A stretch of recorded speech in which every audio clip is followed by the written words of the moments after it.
ছেলেটা সকাল থেকে রাত পর্যন্ত ছুটছে, কি খরের বাবা, কেন হাসো, কেন কাঁদো, কি চুল রাখলা, কি জামা পরলা, সারাদিনে মোবাইল টিপা কি পাইলা, এত নারী, এত ছবি, এত দৃশ্য, এত উলঙ্গপনায় শেষ পর্যন্ত রাত শেষে অর্জন কি বাবা? জিজ্ঞাসা করে দেখেন না, বলবে কোনো অর্জন, শরীরটা নাপাক হয়েছে, নারী দেখতে দেখতে, ছবি দেখতে দেখতে, হ্যাঁ, লজ্জাস্থানের শক্তিটা নষ্ট হয়েছে, হাতটাকে নাপাক জায়গায় ব্যবহার করছে, কোমরের শক্তি কমে যাচ্ছে, যৌবনের সক্ষমতা নষ্ট হয়ে যাইতেছে, শরীরটা ধীরে ধীরে অচল, পঙ্গু, অপদার্থ হয়ে যাচ্ছে, আখিরাতটা জাহান্নামের আগুন জ্বলছে। এই অর্জন, চরিত্রহীনতার অর্জন কি, অশ্লীলতার অর্জন কি, অসভ্যতার অর্জন কি? তাহলে এই জন্য আমরা বললাম আমাদের আল্লাহ, আমাদের কোরআন, আমাদের রাসূল, আমাদের ইসলাম আমাদের জন্য সর্বশ্রেষ্ঠ, আমাদের জন্য নিরাপদ, আমাদের জন্য আরামদায়ক, এবং এর মধ্যেই আমাদের সুখ, শান্তি, স্বস্তি, নিরাপত্তা, আনন্দ, সুখ সব এখানে, সব এখানে। আমি তো সব সময় বলি, বাপ, তুমি সারা রাত নারী দেখে যে মজা পাও, আল্লাহর কসম, এক ইমানদার তাহাজ্জুদ নামাজে একটা সেজদা দিয়ে তার চাইতে লক্ষ কোটি গুণ বেশি মজা পায়।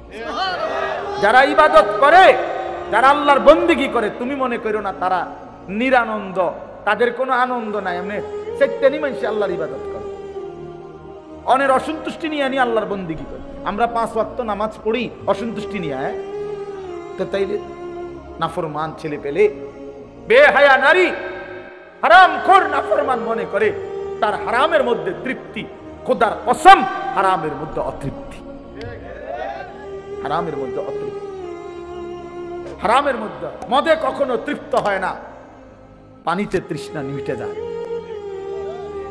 নারী, ভিন নারী দেখলে কখনোই তৃপ্তি মিটে না, কিন্তু হালাল স্ত্রীতে তৃপ্তি হয়ে যায়। হ্যাঁ, এই জন্য গুনাহ তৃপ্তি দেয় না, হারাম তৃপ্তি দেয় না। আল্লাহ তাআলা যেটা হারাম করছেন সেটা তো বুঝে শুনেই করছেন। এটার মধ্যে যদি বান্দার কল্যাণই থাকতো, তিনি হারাম করলেন কেন? কথা বোঝেন নাই তো? কোরআনুল কারীমের মধ্যে আছে, আসা আন তুহিব্বু শাইআন ওয়া হুয়া শাররুল লাকুম। আল্লাহ বলছে, বান্দা মনে রেখো, এমন অনেক জিনিস আছে যেটা তোমার কাছে খুব প্রিয় মনে হয়, ওয়া হুয়া শাররুল লাকুম, অথচ আমি আল্লাহ বলতেছি এটা তোমার জন্য অকল্যাণ। তোমার কাছে মনে হয় আমি এক রাইতে, হ্যাঁ, 30 জন নারী দেখছি, আর আরেক বেটা হুদা বউ লইয়া বইয়া রইছে, আমি তো সারা পৃথিবীর নর্তকী দেখলাম, উলঙ্গ ছবি দেখলাম, আমি না বেশি মজা পাইলাম।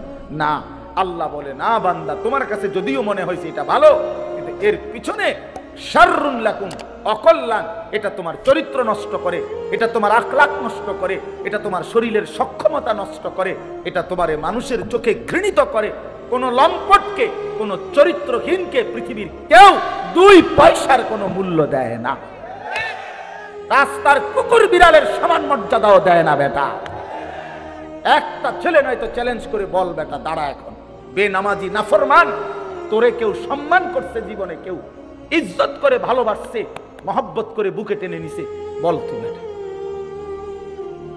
তোর সামান্য কিছু দুশ্চরিত্র লম্পট ছাড়া তোরে কেউ ডাক দিছে বেটা,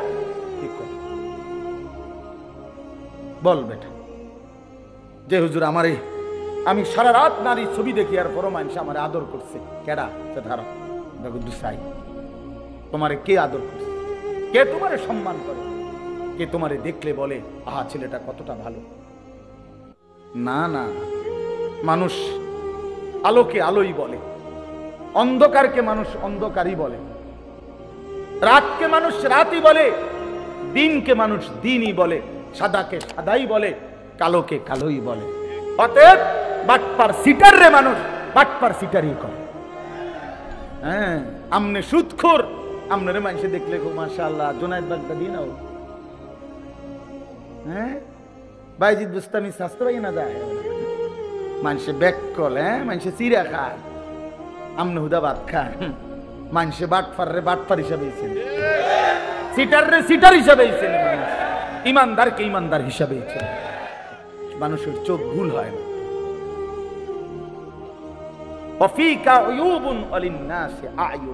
আরবি ভাষার প্রবাদ এটা। আরবি ভাষায় বলে আর কি, তোমারও দোষ আছে, মানুষেরও চোখ আছে। এটা একটা আরবি প্রবাদ। তোমারও কি আছে? মানুষেরও চোখ আছে। চোখ চোখ আছে। কেমনে আড়াল করবা? রাতের অন্ধকারে গুনাহ করে। আল্লাহর নবী বলছে, খোদার কসম নবী বলছে, উম্মত অন্ধকারের একাকিত্বের গুনাহ দিনের আলোয় আল্লাহ চেহারায় ভাসিয়ে দেয়। এই জন্য মানুষ দেখলেই বুঝে তারে দেখতে চোরের মতো লাগে। কিরে, তারে দেখতে দি ফুটটা ঘরের মতো মনে হয়। হ্যাঁ, তার তো গতিবিধি সন্দেহজনক। তারে দি বাবা ঘরের মতো না মনে হয়। কে ঘটনা কি? তার বাবা তো আলগা খাইছে, কথা বোঝে না। বাবা তো খাইছে কি গোপনে, গোপনে খাইছে না। তো এখন বুঝে যায় কেন? হ্যাঁ, মানুষ তারে বলে কেন? মানুষের চোখে এটা ধরা পড়লো কেন? এটা আল্লাহ তাআলা এই নাফরমানের চেহারার মধ্যে গুনার চিহ্ন ভাসায় দেয়। এজন্য বাবা, তোমরা যারা নামাজ পড়ো না, আমি দাঁড় করাই দেই। আমি তো এখন দাঁড় করাইতে পারি। এখানে তোমরা যারা নামাজ পড়ো না, এই অসভ্যদেরকে তো আমি এখন দাঁড়াইতে পারি। বেনামাজি তো অসভ্য, বেনামাজি তো নির্লজ্জ, বেনামাজি তো বেহায়া, বেনামাজি তো হাইওয়ান, বেনামাজি তো জানোয়ার, বেনামাজির জিন্দেগি তো কুত্তার জিন্দেগি। কোরআন শরীফে বলছে, কোরআন শরীফ,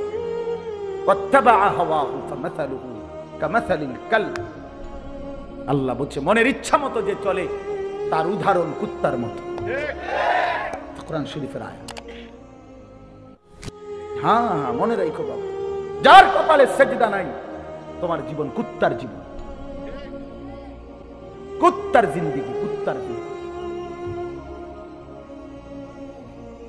এই জীবন কুকুরের জীবন, এই ঘুম কুত্তার ঘুম,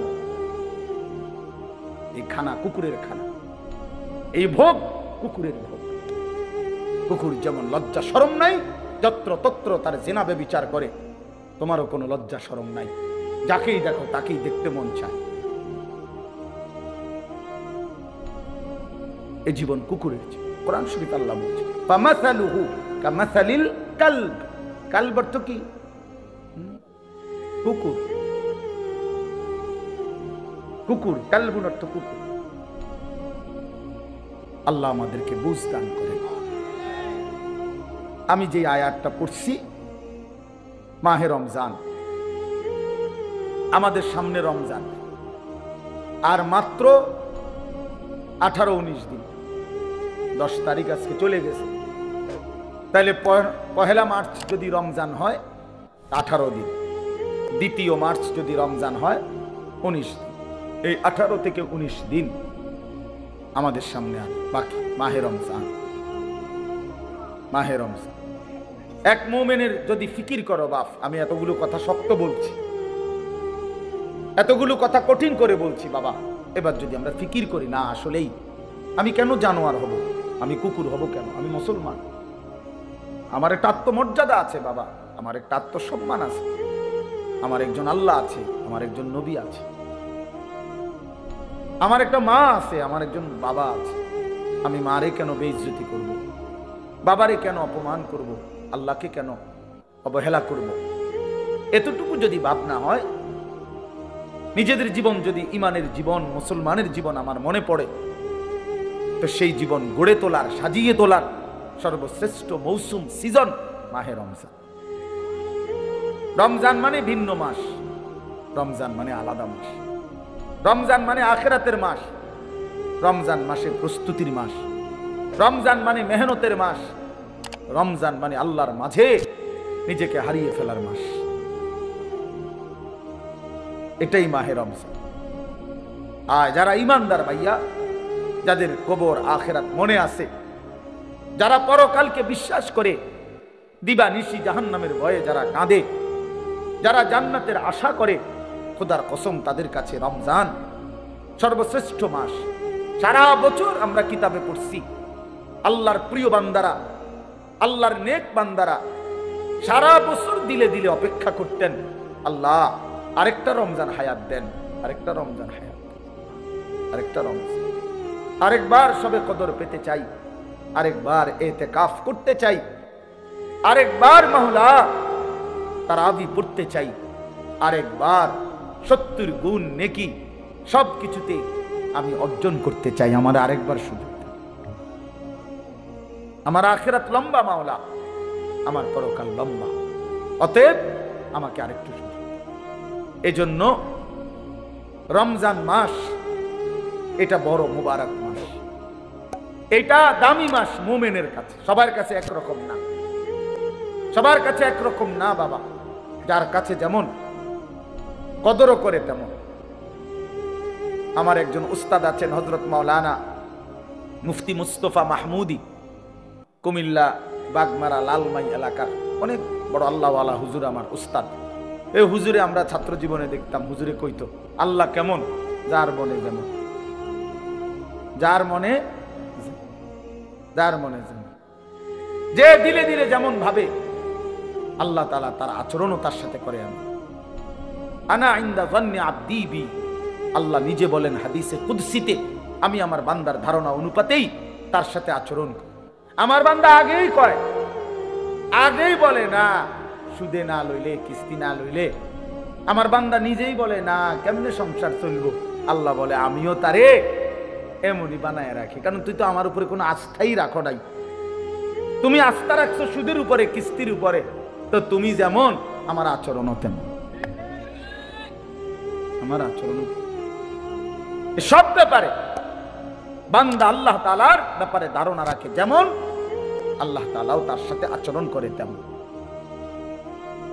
তো এই জন্য বললাম মাহে রমজান আমাদের জীবনের সর্বশ্রেষ্ঠ মুমিনের কাছে গুরুত্বপূর্ণ মাস। ইমানদারের হৃদয় এটা, ইমানদারের কলিজা এটা, ইমানদারের অপেক্ষা এটা। আমাদের প্রিয় নবী সাল্লাল্লাহু আলাইহি ওয়াসাল্লাম একটানা 2 মাস লাগাতার আল্লাহর কাছে রমজান ভিক্ষা চাইতেন। 2টা মাস। আল্লাহুম্মা বারিক লানা ফি রাজাবা ওয়া শাবান ওয়া বাল্লিগনা রমাদান। আয় আল্লাহ, এই 2টা মাসে আমারে হায়াত ভিক্ষা দেন, বরকত দেন, আমারে রমজান পর্যন্ত পৌঁছিয়ে দেন। তাইলে নবী সাল্লাল্লাহু আলাইহি সাল্লাম রজব এবং শাবান মানে রমজানের আগের 2 আরবি মাস আল্লাহর কাছে বরকত চাইতেন হায়াতের, আর রমজান পর্যন্ত পৌঁছতে চাইতেন। আচ্ছা, নবী সাল্লাল্লাহু আলাইহি সাল্লামের 11 মাসের আমল ঘাটতি ছিল কেমন? নবী সাল্লাল্লাহু আলাইহি সাল্লাম 24 ঘন্টার মধ্যে গাফেল থাকতেন কখন? নাউজুবিল্লাহ। আল্লাহকে ভুলে থাকতেন কখন?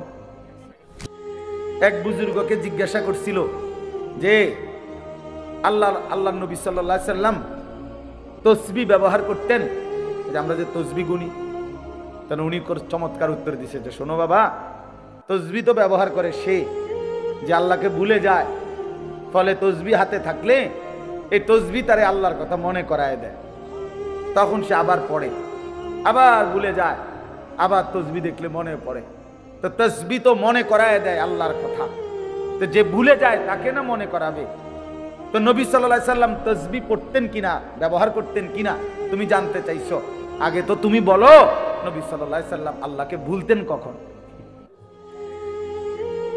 তিনি আল্লাহকে ভুলতেন কখন? তিনি তো কখনোই ভুলতেন না। কানা রাসূলুল্লাহ সাল্লাল্লাহু আলাইহি ওয়াসাল্লাম ইয়াযকুরুল্লাহ ফি কুল্লি আহয়ানিহি। আম্মা জান আয়েশা রাদিয়াল্লাহু তাআলা আনহা বলেন, আল্লাহর নবী সাল্লাল্লাহু আলাইহি সাল্লাম সর্বদাই আল্লাহ তাআলার জিকির করতেন। তাইলে যিনি 11 মাস টানা আল্লাহর ইবাদতে পূর্ণ মনোযোগী থাকতেন, যিনি নবী নিজে বলছেন আনা আ'লামুকুম বিল্লাহ, আমি আল্লাহকে সবচেয়ে বেশি জানি চিনি, আনা আতকাকুম, আমি হচ্ছি তোমাদের মধ্যে সবচেয়ে বেশি আল্লাহকে ভয় করি। তাহলে যার তাকওয়া বেশি, যার ইলম বেশি, যার আমল বেশি, যার 11 মাসের বন্দিগি লাগাতার, সেই তিনি এর পরেও এত নেকি এত বন্দিগি থাকার পরেও নবীজি রমজানের অপেক্ষা করতেন 2 মাস। আর আমাদের 11 মাসের হালাত কি? আমাদের হালাত কি? আমাদের নেকি কোথায়? আমাদের গুনার ভিড়ে নেকি তো খুঁজে পাওয়া যাবে, নেকি তো খুঁজে পাওয়া যাবে না। আমাদের তো গুনায় গুনাহ, গুনাই গুনাহ, গুনাই গুনাহ, উঠতে বসতে চলতে ফিরতে নাফরমানি আমাদের বেশি। অতএব আমাদের জন্য এর চাইতে বেশি রমজানের অপেক্ষা করা উচিত, কারণ রমজান আমার গুনাহ ধুয়ে মুছে সাফ করে দিবে, রমজান আমার নেকির পাহাড় জমায়ে দিবে। এই জন্য দয়া করে আমরা প্রত্যেকে ইনশাআল্লাহ, এই প্রথম কথা আমার, রমজানের জন্য দিল থেকে দোয়া করবেন, বলেন ইনশাআল্লাহ। এইটা হলো 1 নাম্বার কথা, 1 নাম্বার ডিউটি। এখন থেকে আর বাকি কয়টা দিন প্রত্যেক দিন আল্লাহর কাছে বলেন, আল্লাহ আর কয়টা দিন হায়াত ভিক্ষা দেন, আর কয়টা দিন হায়াত দেন, রমজান না দেখাইয়া আমারে কবরে নিয়েন না মাওলা। আমি রহমত মাগফিরাত নাজাত পেতে চাই, আমি 70 নেকি পেতে চাই, আমি সবে কদর পেতে চাই, আমি ইতিকাফ পেতে চাই, আমি রমজানের রহমত মাগফিরাত নাজাত পেতে চাই। আমারে এত কাছে আইনা 17-18 দিন সামনে রাইখা আমারে কবরে নিয়েন না। এটা আমাদের প্রথম দোয়া। 2 নাম্বার কথা হলো, আল্লাহ পাক রব্বুল আলামিন রমজানের গুরুত্ব বলতে গিয়ে এইখানে ডাইরেক্ট সরাসরি আল্লাহ নিজে বলছেন। এই আয়াতটা সূরা বাকারার 185 নম্বর আয়াত অংশ বিশেষ। আল্লাহ তাআলা বলেন, শাহরু রমাদান, এই যে রমজান মাস, শাহরু অর্থ মাস, রমাদান মানে রমজান। তো রমজান মাস, এই কথাটা আল্লাহ পাক এই মাসটার এতটা দাম যে আল্লাহ নিজেই এই মাসের নাম উল্লেখ করেছেন। এই কোরআনুল কারিমে আরবি 12 মাসের মধ্যে আর কোনো মাসের নাম কোরআনে নাই, শুধু এইটাই আছে। মুহররম, সফর, রবিউল আউয়াল, রবিউল সানি, আরো মাস আছে না আরবি, এগুলোর নাম নাই। শুধু এই রমজান মাসের নামই আল্লাহ উল্লেখ, শাহরু রমাদান, রমজান মাস। অতএব যেটা আল্লাহ উচ্চারণ করছেন সেটা দামি, দামি কিনা বলেন? 2, আমাদের নবীজির জবানে রমজান শব্দ উচ্চারণ হয়েছে কিনা? নবীজি বারবার বলছেন, ইজা দাখালা রমাদান, যখন রমজান আসে, ফুতিহাত আবওয়াবুর রাহমা আবওয়াবুল জান্নাহ, রহমতের সব দুয়ার আল্লাহ খুলে দেয়, জান্নাতের সব দুয়ার আল্লাহ খুলে দেয়। ওয়াগুল্লিকাত আবওয়াবুন নার, জাহান্নামের দরজা বন্ধ করে দেয়। ওয়াসুলসিলাতিশ শায়াতিন, শয়তানগুলোকে শেকলে বন্দী করে দেয়। এটা মজার বিষয় হইল, মনে করেন এদিক দিয়া ওই পাশ থেকে কোনোখান দিয়া বাইর হইবার কোনো ব্যবস্থা নাই, রাস্তা কেবল একটাই, আপনাকে এদিক দিয়ে বাইর হইতে হইব, ঢুকবেন কেবল এটাই, এদিক দিয়েই ঢুকতে হবে। তা আল্লাহ যেন রমজান মাসে জাহান্নামের সব দরজা বন্ধ করে দেয়, শয়তানগুলোকে শেকলে বন্দী করে ফেলে।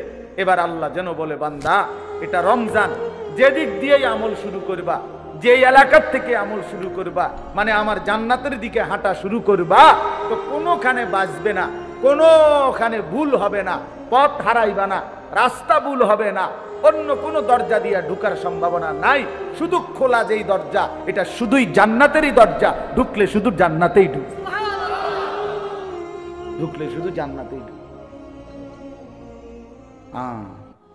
কারণ খোলাই তো কেবল কিসের দরজা? জান্নাতের দরজা। এজন্য রমজানে যদি কেউ ইবাদতে লাগে, বন্দিগিতে লেগে যায়, আল্লাহর হুকুম পালন, আল্লাহ তাআলা বলেন মাস শেষে শুধু কেবল জান্নাতেই ঢুকবা, জান্নাতেই ঢুকবা, জান্নাতেই জান্নাতেই ঢুকবা। তাহলে নবী সাল্লাল্লাহু আলাইহি ওয়াসাল্লাম রমজান মাসের নাম রমজান উল্লেখ করছেন। মান কামা রমাদান, মান সামা রমাদান, এই রমজান শব্দটি আল্লাহ নবী বারবার উল্লেখ করছেন, বারবার উল্লেখ করেছেন। তাহলে যেই নাম আল্লাহ উল্লেখ করছেন, যেই নাম নবীজি উল্লেখ করছেন, তাহলে এটা নিঃসন্দেহে দামি কিনা বলেন? অতএব রমজান মাস আল্লাহর কাছে যেহেতু প্রিয়, রমজান মাস নবীর কাছে যেহেতু প্রিয়, আমি মুমিনের কাছেও রমজান প্রিয়। যা আমার আল্লাহর প্রিয় তা আমারও প্রিয়, যা আমার নবীর প্রিয় তা আমারও কি প্রিয়। এটা হলো এক। এবার আল্লাহ তাআলা রমজানের বৈশিষ্ট্য বলতেছে, আল্লাযী উনজিলা ফীহিল কুরআন, রমজান এটা সেই মাস যেই মাসে আমি আমার শ্রেষ্ঠতম কালাম কোরআন নাজিল করেছি। তাহলে রমজান মাস সেই মাস যেই মাসে কোরআন নাজিল হয়েছে। তাহলে রমজান কোরআন, রমজান কোরআন, এটা একদম কাগজের এই পিঠ ওপিঠ, এই পিঠে যদি লেখা থাকে রমজান, ওই পিঠে দেখা যাবে লেখা আছে কোরআন। কোরআন, রমজান আর কোরআন, অর্থাৎ রমজান মানে কোরআনের মাস, কোরআনের মাস। রমজানটাকে মনে করেন মেহমানের সামনে ট্রের মধ্যে করে 10 আইটেমের ছোট ছোট বাটিতে তরকারি দিছে, দিয়া উপরে একটা সুন্দর কাপড় দিয়ে মখমলের ঢেকে দিছে সবগুলোর উপরে, সবটি বাটির উপরে। তো আল্লাহ তাআলা যেন এই রমজান মাসটাকে কতগুলো ইবাদত দিয়ে সাজিয়েছেন। যেমন রোজা, এটা একটা ইবাদত, ইফতার এটা একটা ইবাদত, সাহারি মানে রাত্রির খাবার এটা একটা ইবাদত, 20 রাকাত তারাবি এটা একটা ইবাদত, তারপরে শেষ দশকে এতেকাফ মসজিদে এটা একটা ইবাদত, শেষ দশকের বেজর রাত্রিগুলোতে শবে কদর এটাও একটা কি ইবাদত। এইভাবে আল্লাহ তাআলা এগুলো দিয়া সাজাইয়া এইটার উপরে যেন কোরআন নামের একটা চাদর দিয়ে ঢেকে দিছে, মানে পুরাটা রমজান কোরআন দ্বারা মোড়ানো, কোরআনের চাদরে ঢাকা। এজন্য রমজান আল্লাহ তাআলা বলছেন এটার মর্যাদা বৈশিষ্ট্য যে আমি আল্লাহ আমার কোরআন নাজিল করেছি। কোরআন নাজিল করার কারণে রমজান দামি। দামি কেমন? কোরআন হুদাল লিন্নাসি ওয়া বাইয়িনাতিম মিনাল হুদা ওয়াল ফুরকান। আল্লাহ বলেন কোরআন হচ্ছে বিশ্ব মানবতার হেদায়েত এবং হেদায়েতের স্পষ্ট পথ নির্দেশিকা, মানে কোনো বিষয় অস্পষ্ট নাই। ওয়াল ফুরকান, কোরআনই হচ্ছে সত্য মিথ্যা, ন্যায় অন্যায়, জায়েজ না জায়েজ, উচিত অনুচিতের মাপকাঠি। কোনটা করা উচিত, কোনটা ছাড়া উচিত, কোনটা ন্যায়, কোনটা অন্যায়, কোনটা উচিত, কোনটা অনুচিত, আল্লাহর কসম এটা একমাত্র কোরআনই সিদ্ধান্ত দেয়, আমার রাসূলের সুন্নাহ হাদিসই শিক্ষা দেয়। এজন্য কোরআন সুন্নাহ থেকে যে বঞ্চিত, কোরআনের জ্ঞান যে পায় নাই, রাসূলের হাদিস যে শিখে নাই, আল্লাহর কসম সে ন্যায় অন্যায় চিনতেই পারে না। কোরআনবিহীন সভ্য হয় না, কোরআনবিহীন আখলাক হয় না, হতেই পারে না। পৃথিবীর আর কোনো বই দিয়া হবে না, হালাল হারাম বুঝবে না। পরে তো উচ্চ শিক্ষিত, কথা তো বলে শুদ্ধ, রেজাল্টও খুব ভালো, শব্দ উচ্চারণ চমৎকার, কিন্তু আজকে 5 বছর একটা মেয়ের সাথে সম্পর্ক, হাঁটে চলে মেয়ের সাথে, এটা যে হারাম এইটাও তার আন্দাজের মধ্যেই নাই। কারণ কোরআনের জ্ঞান না থাকার কারণে, কোরআন না থাকার কারণে হালাল হারামের পার্থক্য বুঝার অন্য কোনো জ্ঞান তার কাছে নাই। এজন্য কোরআনই একমাত্র মানুষকে ন্যায় অন্যায় শেখায়। ওয়াল ফুরকান। আমরা চ্যালেঞ্জ করলাম, আমি চ্যালেঞ্জ করলাম, তোমরা ছেলেরা যারা স্কুলে পড়ো, কলেজে পড়ো, ইউনিভার্সিটিতে পড়ো, প্রিয় বন্ধু চলো সিদ্ধান্ত নিয়ে তুমি দেখাও যে কোরআনের মতো আরেকটি কিতাব বই আছে যেখানে সত্য মিথ্যা, আলো অন্ধকার, ন্যায় অন্যায়, হালাল হারাম শিখায়। আমার জীবনের করণীয় কি, বর্জনীয় কি, আমার জীবনের উচিত কি, অনুচিত কি, আমি কি করা উচিত, আমি কি বর্জন করা উচিত, এটা শিখায় এমন কোন বই আল্লাহর জমিনে নাই কোরআনবিহীন, হাদিসবিহীন, নবীর তরিকাবিহীন নাই। এটা নাই হইতে পারে না। আমরা পড়ছি জেনারেল লাইন, আমি তো কুমিল্লা ভিক্টোরিয়া কলেজ থেকে মাস্টার্স পাস করছি, জেনারেল লাইনের পুরা পড়ালেখা করছি, সায়েন্স বিজ্ঞান বিভাগ থেকে তো এসএসসি পাস করছি, বিজ্ঞান পড়ছি আমি। অতএব বলো ভাইয়া, ভালো রেজাল্ট করছি আলহামদুলিল্লাহ, সব রেজাল্ট ভালো। তাহলে এই জন্য বললাম আল্লাহর কোরআন থেকে বঞ্চিত এই রমজানের সামনে আলোচনায় এটা আল্লাহর জন্য উল্লেখ করছে, বান্দা সর্বশ্রেষ্ঠ মাসে সর্বশ্রেষ্ঠ কিতাব কোরআন আমি নাজিল করেছি। তাইলে মানুষ হলো সর্বশ্রেষ্ঠ আল্লাহর সৃষ্টি, কোরআন হলো সর্বশ্রেষ্ঠ কিতাব, রমজান হলো সর্বশ্রেষ্ঠ মাস। অতএব সর্বশ্রেষ্ঠ যেই মানুষটা আল্লাহর কোরআন থেকে বঞ্চিত, খোদার কসম সুম্মা রাদাদনাহু আসফালা সাফিলিন, আল্লাহ বলে এবার আমাকে ছেড়ে দিলা, কোরআন ছেড়ে দিলা, তো আমি তোমাকে একেবারে নিকৃষ্ট থেকে নিকৃষ্ট স্থানে তোমারে পৌঁছায় দেব, নিকৃষ্ট থেকে নিকৃষ্ট। এই জন্য দয়া করে আজকে আমি এই একটা কথাই শেষে বলতে চাই, অনেক কিছু বলা দরকার, কিন্তু একটা প্রসঙ্গ শুধু বলতে চাই যে রমজান আমাদের সামনে, একে তো রমজানকে কদর করা উচিত, রমজানে ইবাদত, আখিরাতের প্রস্তুতি নেওয়া। আর বিশেষভাবে অনুরোধ করছি আপনাদের কাছে, ছেলেদের, বাবাদের, যে আল্লাহর কোরআন যাদের অশুদ্ধ, কোরআন শরীফ যারা পড়তে পারেন না, কোরআন শরীফের জ্ঞানের সাথে তাদের কোনো সম্পর্কই নাই, আপনারা আরেকবার ঘুরে দাঁড়ান, আরেকবার ঘুরে দাঁড়ান। কোরআনের মাসে কোরআনকে ইজ্জত করেন, তাহলে আল্লাহ বরকত দিবে। যার কোরআন, আপনার বয়স 90 বছর হোক আর 9 বছর হোক, ছেলেরা, বাবা, তোমরাও, পর্দার আড়ালের মা বোনরাও, বয়স্ক বাবারাও, আমরা প্রত্যেকেই রমজান আমাদের সামনে, সবাই সবার সুবিধা মতো ইমাম সাহেবের কাছে, কোন আলেমে দ্বীনের কাছে, কারো না কারো কাছে আল্লাহর কোরআন শিখেন, কোরআন শরীফ সহি শুদ্ধ করেন। এটা ইনসাফ বাবা, এটা ইনসাফ। কোরআনের জ্ঞান যার মধ্যে নাই, 60 বছর 30 বছরে যে আল্লাহর কোরআন দেখে দেখেও পড়তে পারে না, আহা বন্ধু, তার আফসোস ছাড়া জীবনটা আর কিছুই হইতে পারে না, আর কিছুই হইতে পারে না। ওই মানুষটা, চেয়ার দেন, চেয়ার, ওই চেয়ার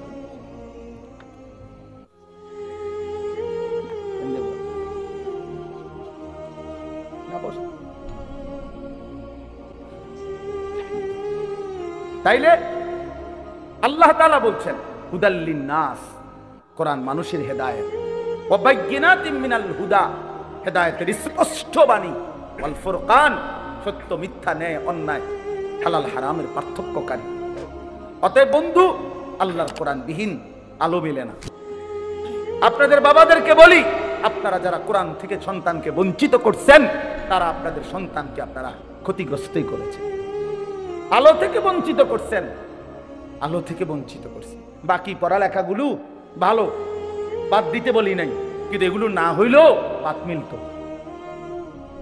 এগুলো না হলেও ভাত মিলত। দুনিয়া এমনি মিলে যায়। কত মূর্খ বকলম, নাম দস্তখত করতে জানে না, টিপসই দেয়, টিপসই। এমন মানুষ হাজার হাজার কোটি কোটি টাকার মালিক এমন নাই? তো তে আনলো প্রত্যেকে, এই মূর্খে আনলো প্রত্যেকে টাকা, এগুলা হেতেও তো দুনিয়া বুক করে। কথা বলেন, তার কি নাই? বাড়ি, গাড়ি, নারী, ক্ষমতা, প্রভাব, প্রতিপত্তি সবই তো আছে। তাহলে দুনিয়া এমনি বুক করা যায়। যে বুবা, দেখেন, যে বুবা মানুষ, বুবা, বাস্তবিক অর্থেই বুবা, সেও তো দুনিয়া বুক করে, করে না? সেও তো ভাত খায়, মাছ খায়, পেশাব করে, ঘুমায়, তারও তো বাচ্চা কাচ্চা হয়, হেতেও তো বিয়া করে। তাহলে দুনিয়া তো বুবায়ও বুক করে। তাহলে বুঝা গেল আল্লাহর কোরআন যেই জবান পড়তে পারে না, বাকি কথা এগুলো না কইলেও সে দুনিয়া ভোগ করতে পারত, দুনিয়া ভোগ করতে পারত। এই জন্য বন্ধু, দুনিয়া তো বেঈমানেও ভোগ করে, দুনিয়া তো মূর্খও ভোগ করে, দুনিয়া তো বুবাও ভোগ করে, দুনিয়া তো জন্তু জানোয়ারও ভোগ করে, কিন্তু আখিরাত, অনন্তকালের পরকাল, খোদার কসম, কোরআন ছাড়া, নামাজ ছাড়া, সেজদা ছাড়া, আল্লাহর হুকুম মানা ছাড়া, আখিরাত আর পরকালে চোখটা বন্ধ হলে কবর থেকে নিয়ে অনন্তকাল আর কোনোদিন কোন নাফরমান, বেঈমান, পাপী এক ঢোক আর পানিও মিলবে না, এক লোকমা খাবারও মিলবে না। দুনিয়া তো আজ এমনি মিলস, ইমান না থাকলেও তো দুনিয়া মিলে, কাফের বেঈমানও তো দুনিয়া ভোগ করে মিয়া। অতএব এই আমার শেষ কথা, দয়া করে এটা ভাবতে শিখেন। আমার পরম শ্রদ্ধেয় হযরত মাওলানা মুফতি দ্বীন মোহাম্মদ আশরাফ সাহেব দামাত বারাকাতুহুমুল আলিয়া, তিনি এসেছেন, কথা বলবেন। আপনারা সবাই মনোযোগ দিয়ে বসেন। নওজোয়ান ছেলে, তোমরা উঠাউটি করো না বাবা, আল্লাহর দোহাই কেউ উঠাউটি করো না, মেহেরবানি করে, এটা অভদ্রতা। হুজুর কথা বলবেন, অল্প সময় দোয়া করবেন।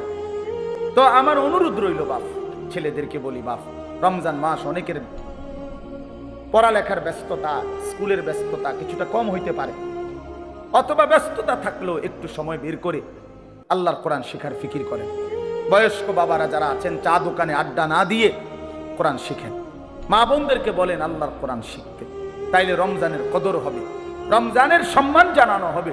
কোরআনের মাসে কোরআনকে আমি স্বাগত জানাইলাম। আল্লাহর নবী সাল্লাল্লাহু আলাইহি সাল্লাম বলছেন, শেষ কথা হলো, নবীজি বলছেন, আল্লাযী ইয়াকরাউল কুরআনা ওয়া হুয়া মাহিরুন বিহি মা'আস সাফারাতিল কিরামিল বারারা। আল্লাহর নবী সাল্লাল্লাহু আলাইহি সাল্লাম বলেন যে বিশুদ্ধভাবে, সুন্দরভাবে আল্লাহর কোরআন পড়তে পারে, পড়তে থাকে, সে নেককার, পুত, পবিত্র, সম্মানিত ফেরেশতাদের সাথী হবে। আর ওয়াল্লাযী ইয়াকরাউল কুরআনা ওয়া হুয়া ইয়াতাতাউ ফীহি ফালাহু আজরান। নবীজি কি সুন্দর কথা বলছে।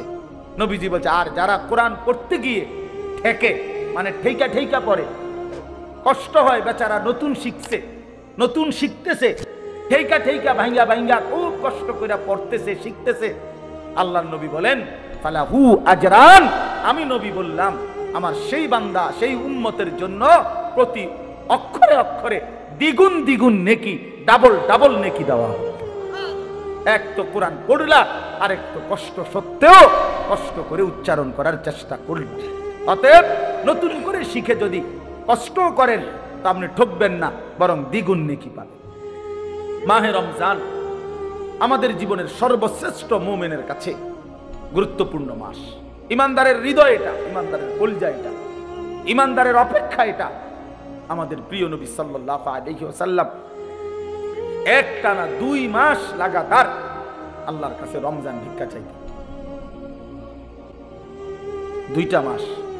আল্লাহুম্মা বারিক লানা ফি রাজাব ওয়া শাবান ওয়া বাল্লিগনা রমাদান। আয় আল্লাহ, এই 2টা মাসে আমারে হায়াত ভিক্ষা দেন, বরকত দেন, আমারে রমজান পর্যন্ত পৌঁছিয়ে দেন। তাইলে নবী সাল্লাল্লাহু আলাইহি সাল্লাম রজব এবং শাবান মানে রমজানের আগের 2 আরবি মাস আল্লাহর কাছে বরকত চাইতেন হায়াতের, আর রমজান পর্যন্ত পৌঁছতে চাইতেন। আচ্ছা, নবী সাল্লাল্লাহু আলাইহি সাল্লামের 11 মাসের আমল ঘাটতি ছিল কেমন? নবী সাল্লাল্লাহু আলাইহি সাল্লাম 24 ঘন্টার মধ্যে গাফেল থাকতেন কখন? নাউজুবিল্লাহ। আল্লাহকে ভুলে থাকতেন কখন? এক বুজুর্গকে জিজ্ঞাসা করছিল যে আল্লাহ নবী সাল্লাল্লাহু আলাইহি সাল্লাম তসবিহ ব্যবহার করতেন, যে আমরা যে তসবিহ গুনি, তাহলে উনি চমৎকার উত্তর দিছে যে শোনো বাবা, তসবিহ তো ব্যবহার করে সে যে আল্লাহকে ভুলে যায়, ফলে তসবিহ হাতে থাকলে এই তসবিহ তারে আল্লাহর কথা মনে করায় দেয়, তখন সে আবার পড়ে, আবার ভুলে যায়, আবার তসবিহ দেখলে মনে পড়ে। তো তসবিহ তো মনে করায় দেয় আল্লাহর কথা, তো যে ভুলে যায় তাকে না মনে করাবে? তো নবী সাল্লাল্লাহু আলাইহি সাল্লাম তসবিহ পড়তেন কিনা, ব্যবহার করতেন কিনা তুমি জানতে চাইছো? আগে তো তুমি বলো, নবী সাল্লাল্লাহু আলাইহি সাল্লাম আল্লাহকে ভুলতেন কখন? তিনি আল্লাহকে ভুলতেন কখন? তিনি তো কখনোই ভুলতেন না। কানা রাসূলুল্লাহ সাল্লাল্লাহু আলাইহি ওয়াসাল্লাম ইয়াযকুরুল্লাহ ফি কুল্লি আহয়ানিহি। আম্মা জান আয়েশা রাদিয়াল্লাহু তাআলা আনহা বলেন, আল্লাহর নবী সাল্লাল্লাহু আলাইহি সাল্লাম সর্বদাই আল্লাহ তাআলার জিকির করতেন। তাইলে যিনি 11 মাস টানা আল্লাহর ইবাদতে পূর্ণ মনোযোগী থাকতেন, যিনি নবী নিজে বলছেন আনা আ'লামুকুম বিল্লাহ, আমি আল্লাহকে সবচেয়ে বেশি জানি চিনি, আনা আতকাকুম, আমি হচ্ছি তোমাদের মধ্যে সবচেয়ে বেশি আল্লাহকে ভয় করি। তাহলে যার তাকওয়া বেশি, যার ইলম বেশি, যার আমল বেশি, যার 11 মাসের বন্দিগি লাগাতার, সেই তিনি এর পরেও এত নেকি, এত বন্দিগি থাকার পরেও নবীজি রমজানের অপেক্ষা করতেন 2 মাস। আর আমাদের 11 মাসের হালাত কি? আমাদের হালাত কি? আমাদের নেকি কোথায়? আমাদের গুনার ভিড়ে নেকি তো খুঁজে পাওয়া যাবে, নেকি তো খুঁজে পাওয়া যাবে না। আমাদের তো গুনায় গুনাহ, গুনাই গুনাহ, গুনাই গুনাহ, উঠতে বসতে চলতে ফিরতে নাফরমানি আমাদের বেশি। অতএব আমাদের জন্য এর চাইতে বেশি রমজানের অপেক্ষা করা উচিত, কারণ রমজান আমার গুনাহ ধুয়ে মুছে সাফ করে দিবে, রমজান আমার নেকির পাহাড় জমায়ে দিবে। নওজোয়ান ছেলেরা, তোমরা তোমাদের এই হাতের মোবাইলগুলো নামাও। একজন ছেলেও হাতে মোবাইল ধরে কোনো রেকর্ড ভিডিও করা যাবে না। আমি এটা পরিষ্কার নিষেধ করলাম। যার পছন্দ হবে না তুমি চলে যাও, এ কথা মানার যদি ইচ্ছে না হয় তাহলে বের হয়ে গেলে ভালো, সুযোগ দিলাম। আর নাই তো আমি কিন্তু উঠাই দেব। এই জন্য দয়া করে ভাইয়া ধমক শুনো না, একজনও মোবাইল বন্ধ করেই শুনতে হবে।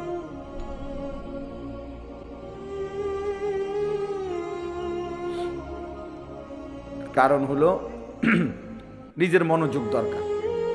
শুধু শুধু মোবাইল এটা ধরে রাখা যাবে না, উপরে নিচে ডানে বামে সবাইকে নিষেধ করলাম। যার অসুবিধা হয় আপনি চলে গেলে ভালো, আমার কোনো আপত্তি নেই। সারাক্ষণ মোবাইল নিয়ে ব্যস্ত থাকা উচিত না, কিছুটা সময় নিজেকে আলাদা করা উচিত। এতে মনোযোগ হয়, আন্তরিকতা বাড়ে, আল্লাহর কথার প্রতি দিল জমে, মনোযোগ সৃষ্টি হয়, অনুভূতি জাগে, বিবেক জাগে, আস্তে আস্তে নিজের পরিবর্তন নসিব হয়। আমি যদি আমার খামখেয়ালির উপরেই থাকি তাহলে পরিবর্তন হবে কিভাবে? আমি যদি আমার অবহেলা অমনোযোগিতার মধ্যেই থাকি তাই তো হবে না। একটা জগ, বালতি, গ্লাস এটা যদি উল্টা করে রাখে তো এইবার এটার উপরে আটলান্টিক মহাসাগরের সবগুলো পানি দিলেও তো এটা পুড়বে না, কারণ এটা তো উল্টো। আল্লাহ নবী সাল্লাল্লাহু আলাইহি ওয়াসাল্লাম বলছেন, এটা হাদিসের মধ্যে আছে, কিছু মানুষের দিল কালকুজে মিরবাদান, উল্টা গ্লাসের মতো, উল্টা জগের মতো, যে যার দিল উল্টে গেছে, যার কলিজা উল্টে গেছে, ফলে আর এর মধ্যে কোনো কথাই আসর করে না। আল্লাহর কথা, কোরআনের কথা, নবী সাল্লাল্লাহু আলাইহি সাল্লামের কথা কোনো প্রভাব ফেলে না, কোনো অনুভূতিই জাগে না। কারণ আসলে জাগবে কোথায়? দিল তো উল্টে গেছে। এজন্য হাদিসের মধ্যে আছে, আল্লাহর নবী সাল্লাল্লাহু আলাইহি ওয়াসাল্লাম 5 ওয়াক্ত নামাজের পরে নবীজি বিশেষ যেই দোয়াগুলো করতেন, এর মধ্যে একটা দোয়া এটা, ইয়া মুকাল্লিবাল কুলুব সাব্বিত কলবি আলা দীনিকা। এটার অর্থ হলো, আপনারা দিকে তাকান, ওরা এত জনেরই ঠিক করে পারতেন না, যা আছে জায়গা তাই, আর কি জায়গা বানাইবো বেটারা, খালাস। আপনারা যারা বসছেন আপনারা মনোযোগ, ওনারা কেমনে বসবে এটা ওনারা চিন্তা করেন। চলেন ভাই, সবাই রে ঠিক করতে গেলে, গুছাইতে গেলে সময়টা আসবে করতে, কাম আমি এতক্ষণ সময় থাকবো না একা। এই জন্য আপনারা মনোযোগ, ওই ভাইরা ইন্তেজামওয়ালারা আছে, স্বেচ্ছাসেবক আছে, ওরা ফিকির করুক কি করতে পারে, না হয়তো আগামী বছর শুনবো এরা এবছর যাই ঘুমাই যাক, কি করা। তো আল্লাহ নবী সাল্লাল্লাহু আলাইহি ওয়াসাল্লাম বলছেন, দোয়া করতেন, ইয়া মুকাল্লিবাল কুলুব সাব্বিত কলবি আলা দীনিক। হে অন্তরসমূহের পরিবর্তনকারী, হে অন্তরসমূহের পরিবর্তনকারী আল্লাহ, আপনি আমার অন্তর, আমার কলব আপনার দ্বীনের উপরে মজবুত রাখেন। এজন্য নবী সাল্লাল্লাহু আলাইহি ওয়াসাল্লাম বলছেন হাদিসের মধ্যে, ইন্না কুলুবাল ইবাদ বাইনা ইসবাআইন মিন আসাবি'ir রহমান ইউকাল্লিবুহু কাইফা ইয়াশা। নিশ্চয়ই বান্দার অন্তর আল্লাহ পাকের কুদরতি 2 আঙ্গুলের মাঝে, এরকম 2 আঙ্গুলের মাঝে, আর সেই কলব, অন্তর আল্লাহ তাআলা ইউকাল্লিবুহু কাইফা ইয়াশা, যেভাবে ইচ্ছা সেভাবে উলট পালট করতে পারেন। এজন্য আল্লাহ পাক যদি দিল বদলে দেয়, উল্টে দেয়, তো আর কোনো দিন হেদায়েতের রাস্তা সে পাবে না, আর কোনো দিন আলোর পথ পাবে না। দুনিয়া ভোগ করতে পারবে জন্তু জানোয়ারের মতো, হাইওয়ান কুকুরের মতো, কিন্তু আলোর সন্ধান, কল্যাণের সন্ধান, নিজের ভালো, নিজের কর্তব্য, নিজের করণীয়, কোন পথে হেদায়েত, কোন পথে কল্যাণ, কোন পথে আলো, সেটা আর মিলবে না। কোরআন শরীফে আছে, ওয়ামান ইউদলিলিল্লাহু ফামা লাহু মিন হাদ। আল্লাহ বলেন, আল্লাহ যাকে পথভ্রষ্ট করে দেন তাকে আর কোথাও কোনো পথ প্রদর্শক নাই, সে আর কোথাও রাহবার মিলবে না। ফামান লাম ইয়াজআলিল্লাহু লাহু নূরান ফামা লাহু মিন নূর। ছেলেরা মনোযোগ দিয়ে শোনো, বা অল্প সময় কথা বলবো। আল্লাহ তাআলা বলেন, আল্লাহর আলো যে পেল না, ফামা লাহু মিন নূর, তার জন্য আর কোথাও কোনো আলো নাই। আল্লাহর আলো থেকে বঞ্চিত, সব জায়গায় তার জন্য অন্ধকার। আল্লাহ তাআলা কোরআনুল কারীমের মধ্যে বলছেন, যারা নাফরমানি করছে তাদের সারা জিন্দেগীর যাবতীয় কাজকর্ম কারামাদিন ইশতাদ্দাত বিহির রিহু ফি ইয়াউমিন আসিফ, ওই রকম ছাইয়ের স্তূপের মতো, যেখানে কোনো ব্যক্তি ছাই, ছাই বোঝেন তো না, চুলার লাকড়ির ছাই, সালি আর কি, এই ছাইয়ের স্তূপ দিছে রাস্তার এখানে, মনে করে অনেক ছাইয়ের স্তূপ, হঠাৎ করে একটা জড়ো বাতাস, জোরে বাতাস আসছে, এক বাতাসে ছাই উড়ে ছিন্ন ভিন্ন হয়ে গেছে, আর কোনো নাম নিশানা নেই। আল্লাহ নবী সাল্লাল্লাহু আলাইহি সাল্লাম বলেন, নাফরমান বেঈমান পাপীর যাবতীয় আমল কর্মকাণ্ড সবকিছু এরকম স্তূপকৃত ছাইয়ের মতো, যেটা একটা বাতাস এসে এক নিমিষে উড়ায় গেছে, আর কিছুই নাই তার। একদিন মৃত্যুর সাথে সাথে দেখবে আর কিচ্ছু, এই ভাত মাছ চাল ডাল, পেশাব পায়খানা, খাট পালং সোফা ফার্নিচার, মোবাইল মোটরসাইকেল, হ্যাঁ, হাসি নারী, ছবি নাচ গান, খালাস, মরে গেছে, তার কিছুই নেই, আর কিছুই নেই। এরপরে কবরে গিয়ে দেখবে কিছুই নেই, কিছুই আর নেই। এই জন্য বাপ, এটা গুরুত্বপূর্ণ বিষয়, যেমন না হওয়া যে আল্লাহ আমার দিল উল্টায় দিছে, এমন পাষাণ না হওয়া যে আমার অন্তরে কোনো কথাই ঢোকে না। এটা ভাবলেই বোঝা যায় মানুষ,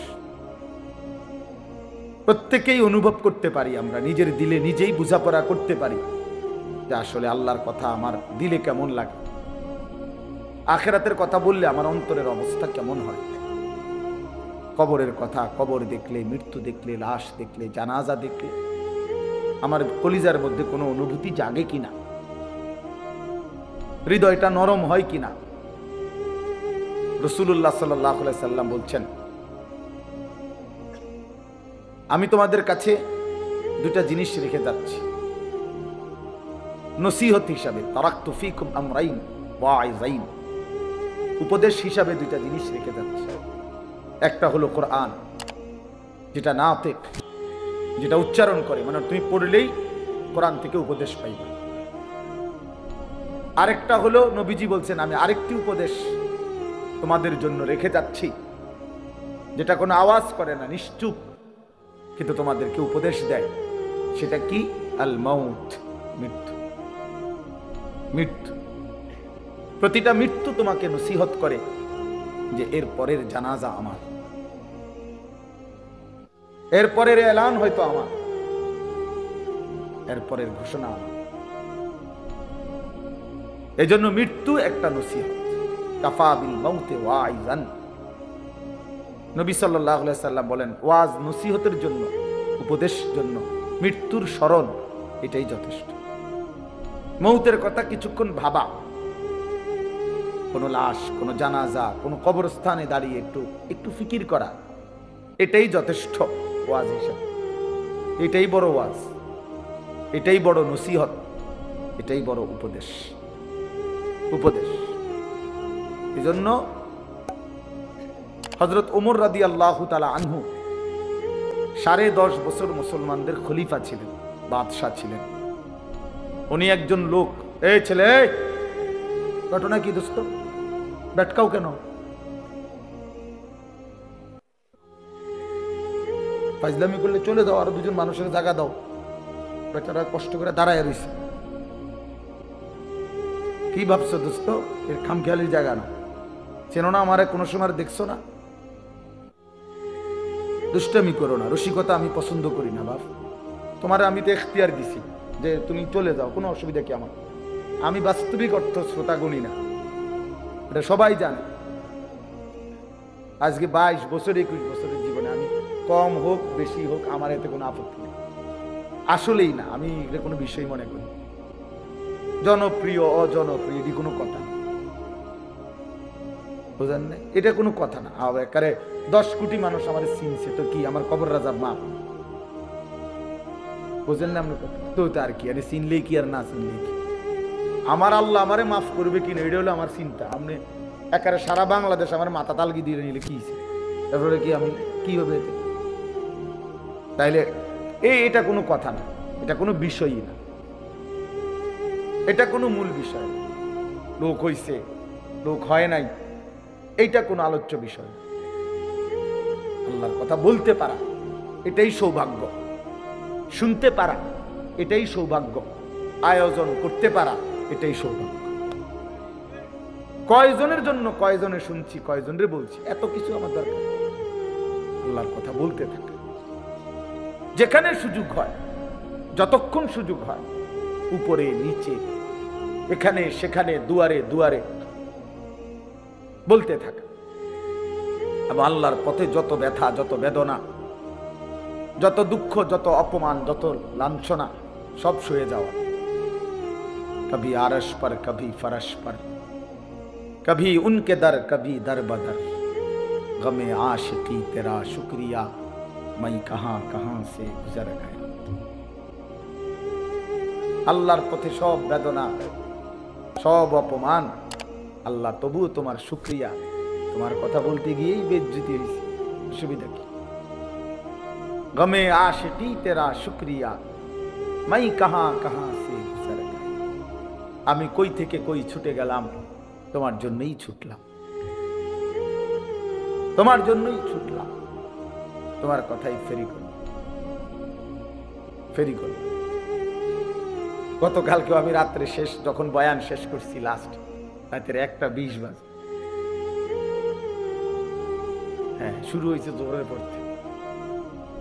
কোথায় গেছি, কতক্ষণ করছি, কি কিচ্ছু আমার হিসাব কিতাব, চলো ভাইয়া বলতে থাকো, খালাস।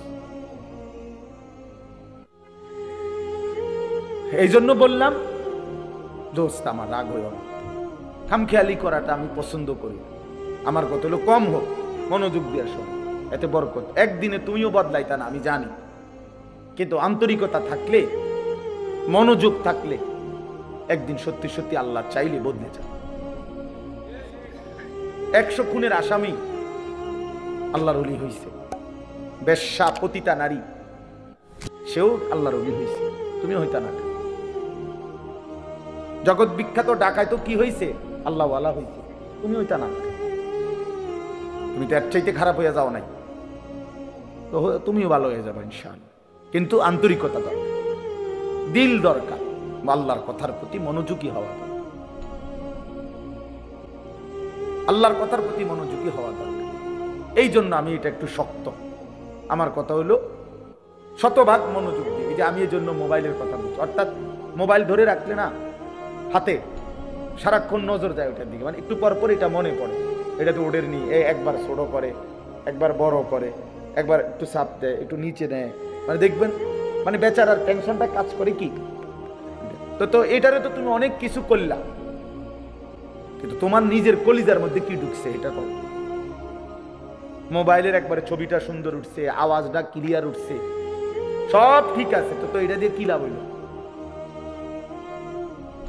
আমি সুন্দর হলাম কিনা, আমি কিছু বুঝলাম কিনা, আমার ভিতরে একটা আফসোস আসছে কিনা, আমার হৃদয়ের মধ্যে একটু ফিকির অনুভূতি জাগছে কিনা, যে হায় আমি কি করছি, আমার কি করা উচিত ছিল, আমি কে, আমি আসলাম কোত্থেকে, কে আমাকে বানাইলো, কে আমাকে বানাইলো।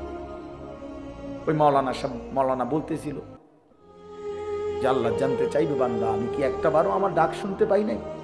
কেমনে পারলা? সারাদিনে কতজনরে ডাক দিলা, তুমি কি পারলা না একটা বার আমারে ডাকতে? কতজনের কত আবদার রক্ষা করলা, আমি তোমার কাছে কয়েকটা সেজদা চাইছি, আমি কি তোমার কোনো উপকার করি নাই? আজকের সারাদিনে আমি কি তোমাকে লালন পালন করি নাই?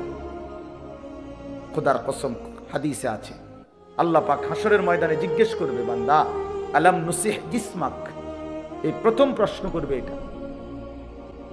বান্দা বলো তো, মোট এতদিন আমি কি তোমার শরীরটা সুস্থ রাখি নাই? বলো মাথা ব্যথা ছিল কয়বার? মাথা স্বাভাবিক ছিল কয়বার? বলো পেট ব্যথা হয়েছে জীবনে কয়বার? পেট স্বাভাবিক ছিল কয়বার? হাত ব্যথা পাও ব্যথা হয়েছে কয়বার? সুস্থ স্বাভাবিক ছিলে কয়বার? শোনো এবার হিসাব নাও বান্দা, এই হিসাবের আলোকে বলো। প্রতিবার তৃষ্ণার্ত অবস্থায় আমি কি তোমাকে পানি পান করাই নাই? আল্লাহ পাক জিজ্ঞেস করে। এই হাসরের ময়দানে হাদিসে আছে, সর্বপ্রথম আল্লাহ পাক বান্দাকে প্রথম প্রশ্ন কি করবে? এইটা করবে, এই দুইটা কথা জিজ্ঞাসা করবে। এরপরে কথা আরো চলবে। বাকি প্রথম বলবে, বলো তো আমি কি মোট এতদিন এত ঘন্টা তোমাকে সুস্থ রাখি নাই? আমি কি তোমাকে তৃষ্ণার্ত অবস্থায় প্রতিবার পানি পান করাই নাই? একবারও মনে পড়লো না আমার? এমন তৃষ্ণার মুহূর্তে যদি এক গ্লাস পানি না পাইতা কি হইতো? অথচ সেই পানি পান করে একটা বার আলহামদুলিল্লাহ বলতে হয়, এটাও তো বললাম। এটাও তো কোনোদিন শিখলা না যে আল্লাহর দেওয়া রিজিক, আল্লাহর দেওয়া পানীয় ভোগ করার পরে আলহামদুলিল্লাহ বলতে হয়। বহু নাফরমান তো এটাও জানে, এটাও তো জানে। পেট ভরে খেয়ে তো একটা বার আলহামদুলিল্লাহও বলে। মানে জন্তু জানোয়ারের খাবার, হাইওয়ান জানোয়ার যেমন জানে না কিছুই, এও জানে না। এই জন্য বাপ চলেন আমি আমার আয়াতটা বলি। তাহলে আমার বলার উদ্দেশ্য হলো আমরা এই কথা হৃদয় দিয়ে অনুভব করা, আমাদের আখিরাত আছে, আমাদের পরকাল আছে, আমাদের মৃত্যু পরবর্তী একটা জিন্দেগি আছে। এটা নিশ্চিত, এটা সত্য, শতভাগ সত্য। কবর, হাসর, মিজান, ফুলসেরাত, জান্নাত, জাহান্নাম, এটা সত্য বাপ। যদি মিথ্যা হইতো 1450 বছরে গবেষণা কইরা বিভিন্ন দার্শনিক পণ্ডিতরা অনেক তথ্য বের করতো যে এই এই আলোকে এটা প্রমাণিত হলো যে এটা মিথ্যা। কিন্তু কোনো কাফের বেঈমানও আজ পর্যন্ত পরকালের কোনো বিষয়কে মিথ্যা প্রমাণিত করতে পারে নাই। কোরআনুল কারীমের একটি অক্ষরকে যেহেতু ভুল প্রমাণিত করতে পারে নাই, অতএব আখিরাত সত্য। আফালা ইয়াতাদাব্বারুনাল কুরআনা ওয়ালাউ কানা মিন ইনদি গায়রিল্লাহি লাওয়াজাদু ফীহি ইখতিলাফান কাসীরা। আল্লাহ বলে, আমার বান্দারা কোরআন পড়ে দেখো না কেন, কোরআন গবেষণা করছো না কেন? দেখো না, এক একটা আয়াত মিলায়া দেখো। যদি এই কোরআন অন্য কারো কাছ থেকে আসতো আমি আল্লাহ ব্যতীত, তাহলে যেই কোনো চিন্তাশীল বুদ্ধিমান ব্যক্তি গবেষণা করিলেই তার মধ্যে অসংখ্য ভুল ত্রুটি ভ্রান্তি খুঁজে পেত। আল্লাহ ভিন্ন যেই লেখে, যেই বলে, তার কথা বক্তব্য লিখনির মধ্যে ভুল হয়ই হয়। 1 লক্ষ কথাও যদি সঠিক হয়, 10টা কথা ভুল হয়, ভুল হয়। আমরা একেবারে আমগো যে কোনো ওয়াইজেরও আপনি যদি খেয়াল করে কন, আপনি হয়তো কইতে পারবেন যে হুজুর এই শব্দটা এমনি না করলে ভালো হইতো, এটা এমনি কইলেও পারতো। কথা বোঝেন নাই আমার? আমি হয়তো বুঝছি এমনি কইছি, আপনার বিবেচনায় যে না এটা এমনি কইলেও পারতো। কিন্তু এমনও কোরআনুল কারীমের মধ্যে এমনও কোনো কথা, একটা লাইন, একটা শব্দ এমন নাই যে পৃথিবীর কোনো ইমানদার কিংবা বেঈমান এটা বলছে যে এই শব্দটা এটা না কইয়া এটা কইলে ভালো হইতো, এমনও নাই। এইটাই সত্য, এখানে এইটাই, যেখানে যেটা ওইখানে ওইটাই। এখানে এর চাইতে সুন্দর শব্দ নাই, এর চাইতে চমৎকার উপস্থাপনা হইতে পারে না, এর চাইতে চমৎকার শব্দের গাঁথুনি, একটার পর একটা শব্দ চয়ন এর চাইতে চমৎকার হইতে পারে। সকল গুণে, সকল বিবেচনায়, সর্বগুণে কোরআন শ্রেষ্ঠ। যত ভাবে, যত ঢঙ্গে, যত রঙ্গে দেখুক না কোরআন, কোরআনই শ্রেষ্ঠ। আল্লাহ বলছেন কেন? কারণ এটা আমি আল্লাহর পক্ষ থেকে আসছি, আর আমি সেই মালিক, ইয়ালামু মা বাইনা আইদিহিম ওয়া মা খালফাহুম। আমি সামনেও জানি, পিছনেও জানি, কিয়ামত পর্যন্ত পৃথিবীর শেষ হালাত আমি তো জানি। তো কাজেই আমার কথার মধ্যে ভুল ভ্রান্তি অযৌক্তিক হবে কেমনে? পৃথিবী আধুনিক হইতে হইতে কই যাইয়া পৌঁছবে এটা আল্লাহ জানে না? তো তাইলে এই জন্য বাপ কোরআনুল কারীমের কথাই শ্রেষ্ঠ কথা। আফালা ইয়াতাদাব্বারুনাল কুরআনা আম আলা কুলুবিন আকফালুহা। আল্লাহ বলেন, হায় বান্দারা, কি হলো তোমাদের? তোমরা যে কোরআন পড়ছো না, কোরআন গবেষণা করছো না কেন? নাকি তোমাদের অন্তরগুলো তালাবদ্ধ? আম আলা কুলুবিন আকফালুহা, নাকি তোমাদের দিলগুলো তালা মারা? এই বাপ ভাইয়া, ছেলেরা, বাবারা, মুসলমান হওয়ার পরও যারা কোরআন পড়েন না, বুঝেনও না, 2-4 লাইন শব্দ তেলাওয়াতও করেন না, সত্য কথা হইল আপনার কোনো দিল নাই, আপনার আসলেই কোনো অন্তর নাই। এটা তালাবদ্ধ, এটা একটা জমাট পাথর ছাড়া আর কিছু, আর কিছু। আম আলা কুলুবিন আকফালুহা, আল্লাহ পরিষ্কার বলছে। কোরআন পড়ছো না কেন? কোরআন নিয়ে ভাবতেছো না কেন বান্দা? নাকি তোমাদের অন্তরগুলো তালাবদ্ধ? তার মানে বোঝা গেল যে আল্লাহর কোরআন নিয়ে ভাবে না, আল্লাহর কোরআন পড়ে না, আল্লাহর কোরআন বোঝে না, খোদার কসম তার কোনো অন্তরে নাই, তার কোনো দিল নাই, তার দিল তালাবদ্ধ, ওইটা জমাটবদ্ধ পাথর ছাড়া আর কিছু। দুনিয়া ভোগ করে তো দুনিয়া তো আতফাও দিয়ে না ভোগ করে, চোখ নাক কান দিয়ে ভোগ করে, দিল কোনো কাজ করে না। এই জন্য আমরা কোরআনুল কারীমের দিকে ফেরা দরকার, আমাদের আখিরাতের দিকে ফেরা দরকার, আমাদের বিবেককে কাজে লাগানো দরকার। আমরা এটা ইনসাফের সাথে ভাবা উচিত। প্রিয় ভাই আমার, বন্ধু আমার, ছেলেরা আমার, বাবারা আমার, বাস্তবিক অর্থে আমাদের সবকিছু সুন্দর ছিল, আমরা সব সুন্দর, সব শ্রেষ্ঠ রেখে একেবারেই অসুন্দর, অযৌক্তিক, ফালতুর পিছনে আমরা জীবনটা শেষ করে দিচ্ছি। আমাদের আল্লাহ সর্বশ্রেষ্ঠ, আমাদের নবী মুহাম্মদ সাল্লাল্লাহু আলাইহি সাল্লাম সর্বশ্রেষ্ঠ, আমাদের কিতাব কোরআন সর্বশ্রেষ্ঠ, আমাদের ধর্ম ইসলাম সর্বশ্রেষ্ঠ, আমাদের সবটাই শ্রেষ্ঠ ছিল।